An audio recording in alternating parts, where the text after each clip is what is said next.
The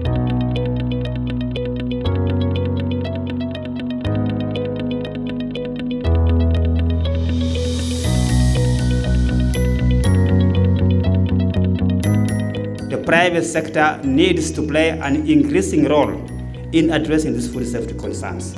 We are export driven. We need to come back home into reality and start thinking local. We are what we eat. We need to grow Kenya and we need to eat Kenya.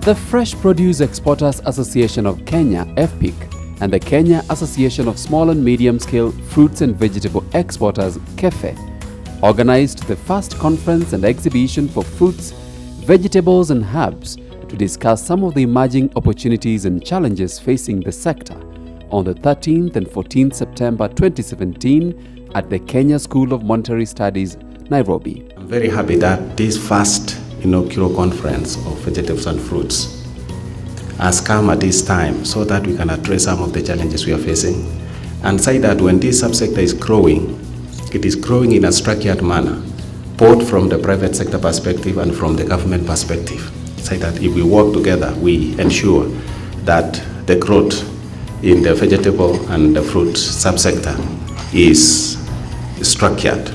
More than 400 industry players from the private sector and the government of Kenya attended the conference, whose theme was Enhancing Food Safety and Competitiveness for Kenya's Fruits, Vegetables and Herbs in the Domestic and International Markets.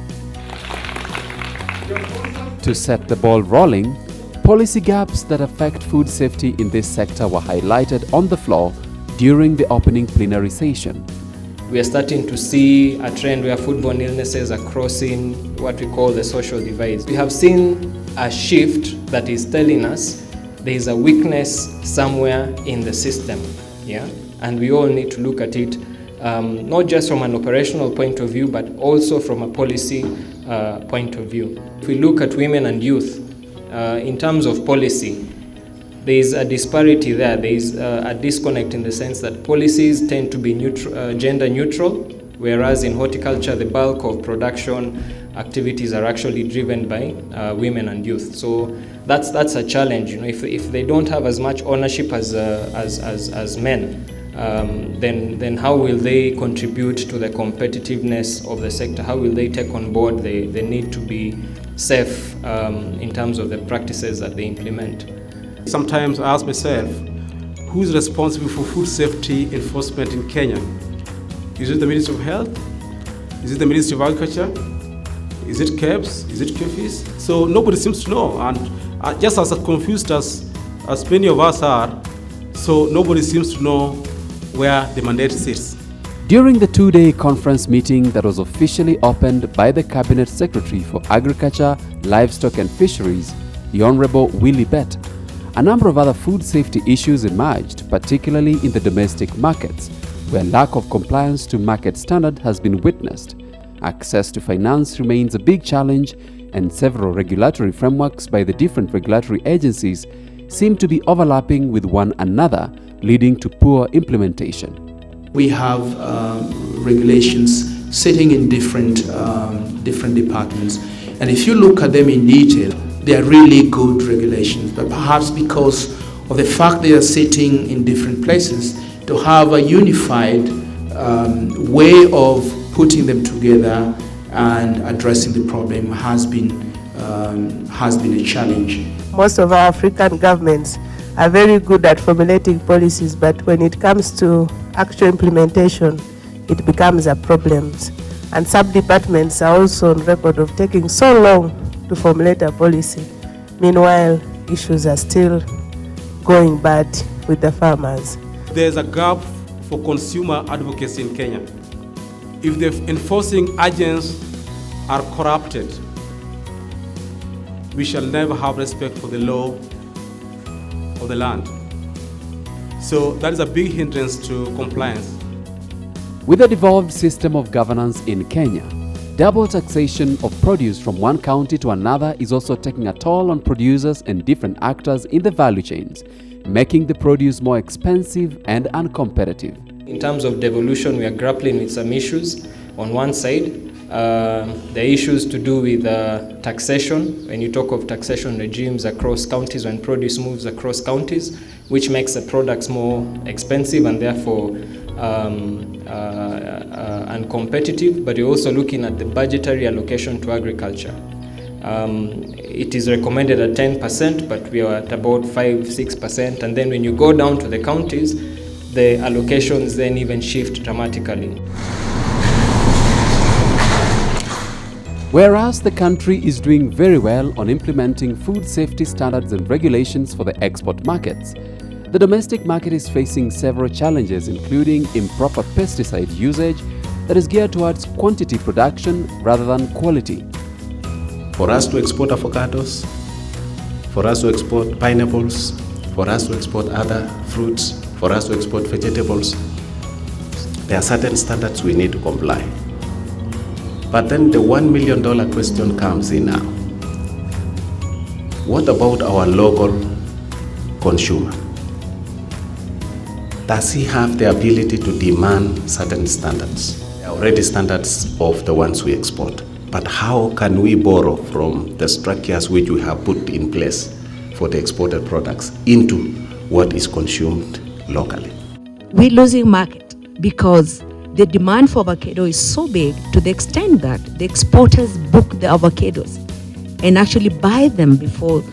It's about quantity. You want to meet a certain quota regardless of the quality. So what happens, the fruits get there and they're rejected because they don't have the right oil content or dry matter content. MRL issues that we know associated with export vegetables are also affecting us on the domestic side. It is just that consumers locally are not as aware and not as demanding in terms of food safety as consumers out of country.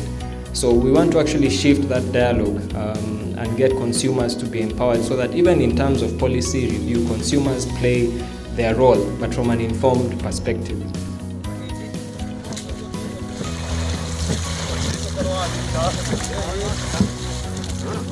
In order to improve food safety in the domestic front, the government of Kenya and other stakeholders have developed a code of practice in the horticulture sector known as the KS 1758 that provides for safe food and sustainable production of fruits, vegetables and herbs in the country.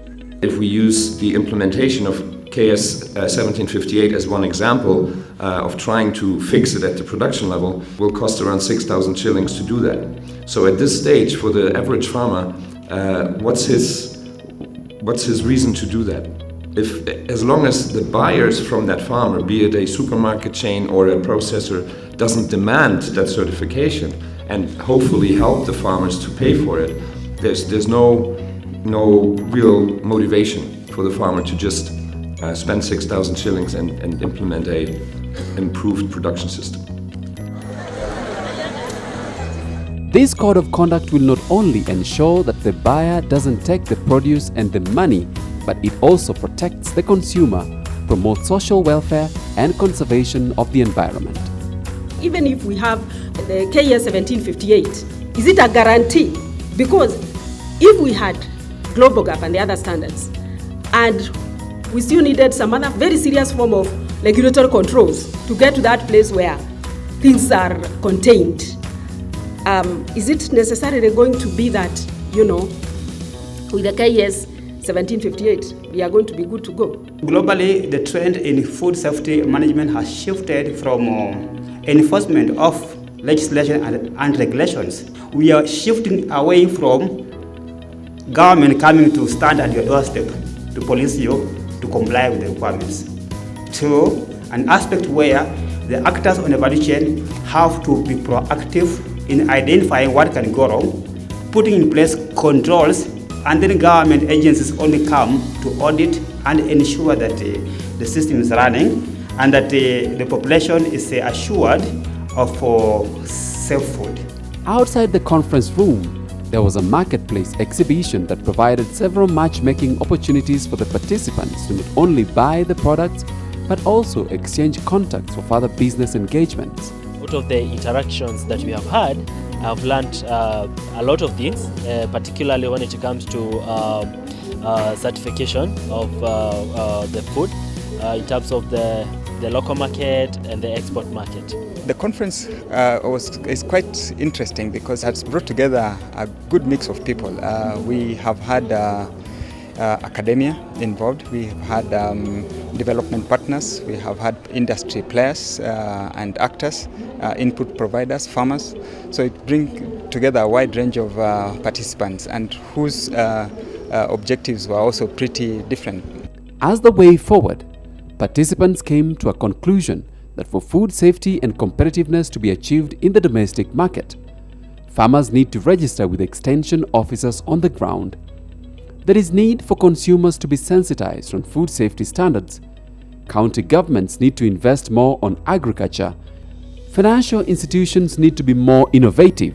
And there is need for an established way of collecting data and policies from different agencies to be integrated for easy implementation. We need more capacity building down on the ground because agriculture happens in counties, not in Nairobi. Nairobi, of course, there's urban farming, but most of the work takes place in the counties. What we need to guarantee food safety for local consumption is, number one, is the legislation, which we discussed and has been discussed. We are aware of it, that the law is already there. We need regulators like HCD, and this is coming into play with KS 1758, which will soon come into force. And also we need enforcement, and enforcement part has been talked about since yesterday, and everybody is talking about Food Safety Authority or agency, because we've realized that we have typically good examples of authorities that have been very successful, like NEMA and NTSA. So I think I like the motive that we really feel that we need to have somebody to enforce this.